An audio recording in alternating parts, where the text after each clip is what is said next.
네, 안녕하세요. 케부자입니다. 시청하시기 전에 구독하기, 좋아요, 알람 설정, 멤버십까지 부탁을 드리겠습니다. 네, 재밌는 기사가 나서 이 기사 하나 소개하고 마치도록 하겠습니다. 다세대 주택 소유자 BC주에 몰렸다. 통계청 발표가 났나봐요.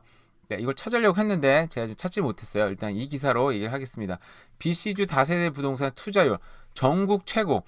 자, 셋방 별채 임대율이 높고 그 순위로는 랭포드, 서리 투자율이 상위라고 합니다. 기사를 한번 자세히 보도록 하겠습니다.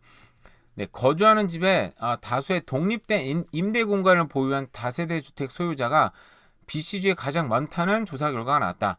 그러니까 이게 그러니까 쉽게 말해서 투자자가 정말 이 많은 게 아니고 이 거주하는 내가 이제 거주하고 있는 집에 다수의 독립된 임대 공간을 보유한 거라는 거죠. 그러니까 저도 이 기사를 처음에 보고선 이게 뭐라 그래야 되나, 이게 여기 투자자가 BC주 제일 많나? BC주는 아무래도 집값이 비싸다 보니까 이 다중 멀티 하우스를 이제 투자하기가 쉽지는 않은 곳인데, 쉽게 말하면 뭐 상대적으로 제가 있었던 캘거리 비해서는 좀 더 훨씬 더 어렵죠. 그래서 되게 의외다라고 생각을 했는데, 자세히 보니까 내가 거주하고 있는 집에 뭐 세컨더리 숫이라든지 이런 식으로 이 다수의 독립된 공간들이 이제 많다라는 거거든요. 근데 이게 이제 그 이유가 결국 그런 형태를 갖고 있는 주택이 BC주에 가장 많다고 합니다. 뭐 그런 형태를 지을 수 있다라는 것들, 여기 나와 있는 것들은요, 단독주택 내 세방 개념의 렌트용 주거시설, 그러니까 세컨더리 숫이라든지, 자, 뒷골목 차고에 이제 방처럼 만드는 경우도 있거든요. 그래서 레인웨이 유닛, 아니면 옆집과 붙어 있는 듀플렉스. 그러니까 내가 집이 하나인데 뭐 듀플렉스 잘 아시죠? 그 트리플렉스 그리고 폴플렉스, 이런 것들이 이제 이런 요인들이 가장 많다. 그러니까 결국은 이제 그런 사람들이 많다 보니까 여러 사람을 유치하기 위해서 이런 시설들이 뭐 당연히 좀 많아졌다라고 얘기를 할 수 있을 것 같아요.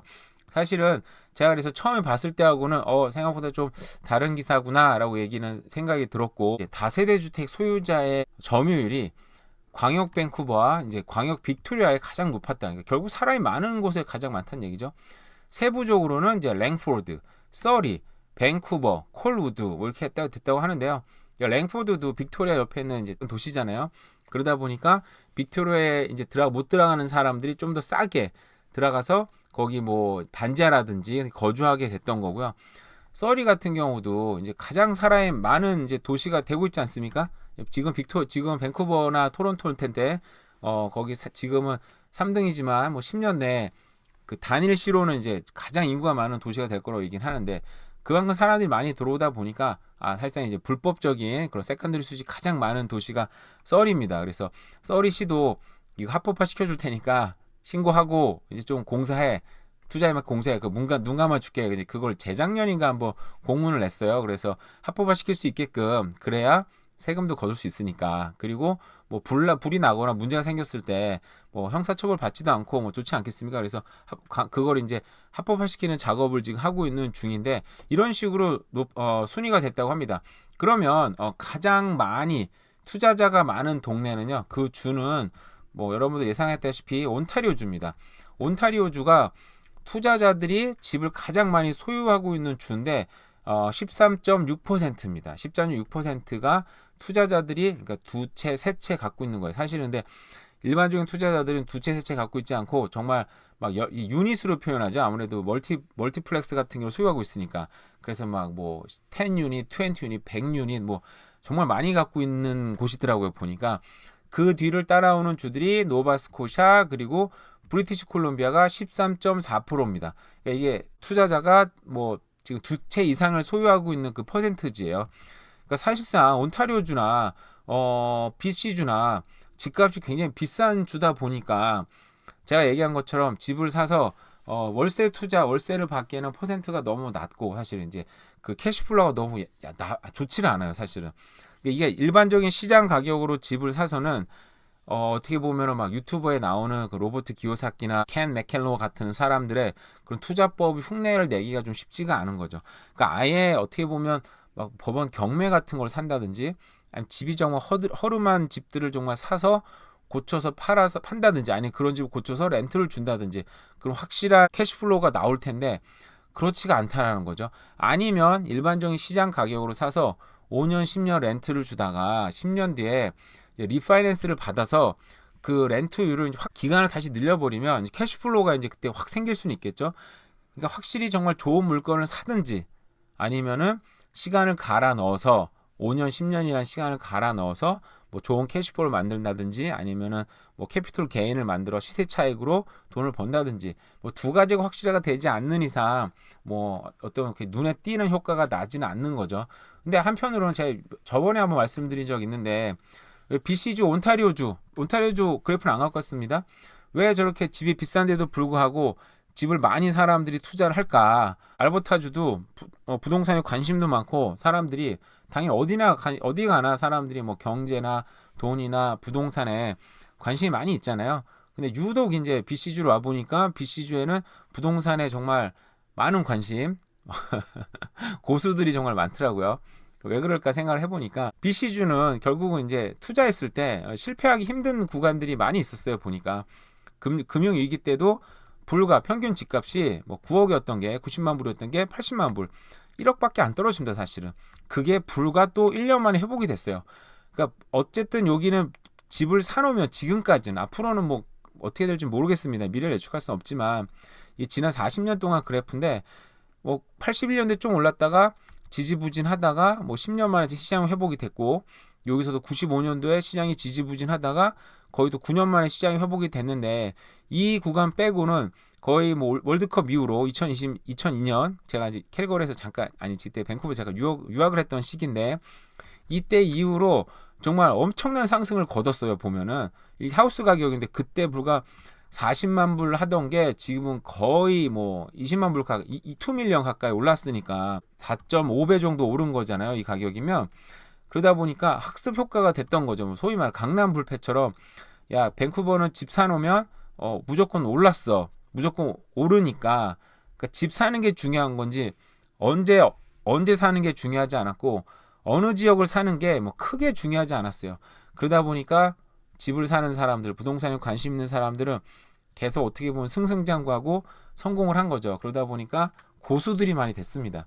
시장에 전 영향을 받았다고 개인적으로 얘기하고 싶어요. 사실은 왜냐하면 저는 하우스 투자를 해서 제가 산 집이죠.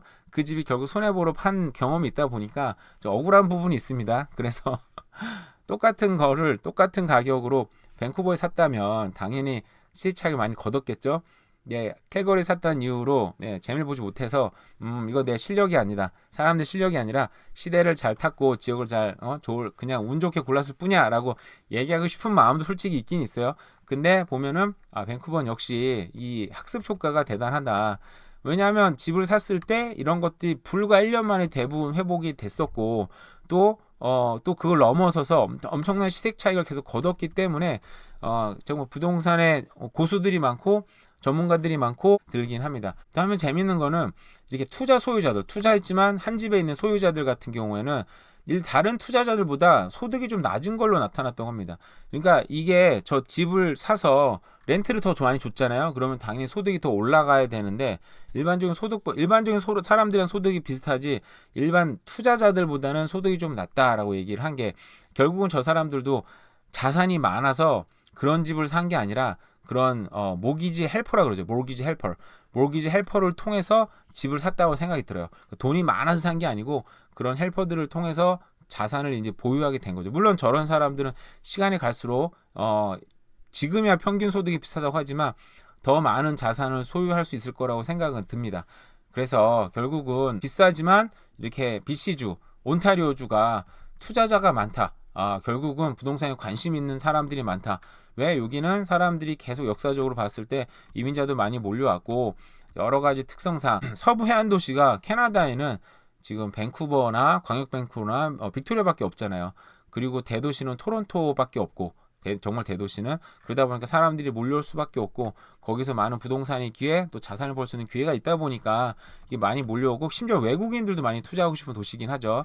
그렇기 때문에 장기적으로 봤을 때는 물론 지금 단기적으로는 어떤 경기 침체나 눈앞에 두고 있지만은 결국 저는 이제 드리고 싶은 말씀은 이제 지금 집 산 사람들이 앞으로 좀 집값이 떨어질까봐 걱정할 필요 없을 것 같아요. 제 주변에서 집 새로 산 사람들이 앞으로 떨어지면 어떻게 할까 걱정하는 사람들이 있긴 있는데 떨어질 수도 있겠죠. 근데 분명 시간을 갈아 넣었을 때 5년 이상의 시간을 갈아 넣었을 때 시세 차익뿐만 아니라 그런 집에 대한 관심들이 또 공부로 이어져서 부동산에 또 많은 관심이 생기고 그새 모기지를 냈기 때문에 뭐 렌트보다 낫지 않습니까, 그죠?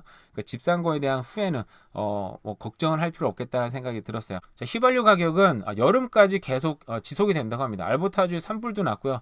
경제 성장이 둔화. 근데 경제 성장이 둔화가 되는데 왜 가격은 상승하는지 뭐 그렇게 얘기를 했는지 이해는 안 가지만 어쨌든 중요한 건 여기인 것 같아요. 사우디아라비아가 국제 유가를 1일 배럴당 80달러 정도를 유지하기를 원하고 있다. 그래서 이번에 오페크에서도 산유량을 확 줄여놨잖아요. 그죠?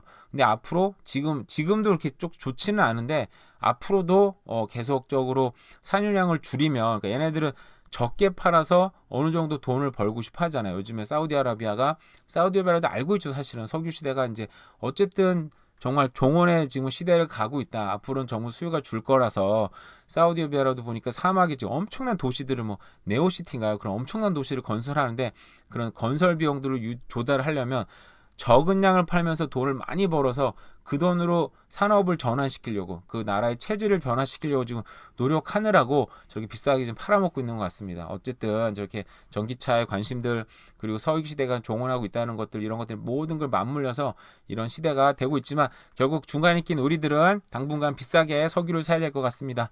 네, 오늘도 또 대략 둘러본 또 부동산 뉴스와 경제 뉴스였습니다. 오늘 하루도 잘 보내세요. 감사합니다.